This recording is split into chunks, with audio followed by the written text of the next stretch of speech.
everyone, welcome to Botany Insider. So today is the fourth day in this question series, and the question for today is that which of the following bonds is not favorable in case of protein foldings. I repeat the question, which of the following bonds or interactions is not favorable in case of protein folding? You have four options for the same. The very first one is covalent interactions, second one is van der Waals interactions, third option is conformational changes, and the fourth option is hydrogen bonds. So the question and the option is in front of you. You have to listen to the question, understand the options very nicely, get the answer for the same and comment down in the comment box. The answer for the same will be given on the Telegram channel. If you haven't yet joined me on Telegram, the link is given below.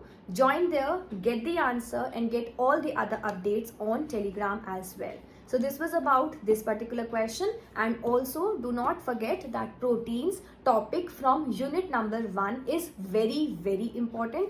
Time and again questions have been repeated from this topic and they would be repeated again as well. So make sure that you revise this topic about the structure, about the protein bonds, about the various changes, about the various structures of protein foldings like the primary structure, secondary structure, tertiary, quaternary, etc. So these topic holds a very good importance in case of the CSIR NET examination. So make sure you do not skip this question and try to just solve out all the questions related to this particular topic. Thank you for watching this video. Good luck. I'll see you soon with more questions, more practice questions. Stay connected and do not forget to like, share and subscribe to Botany Insider. I'll see you soon. Bye.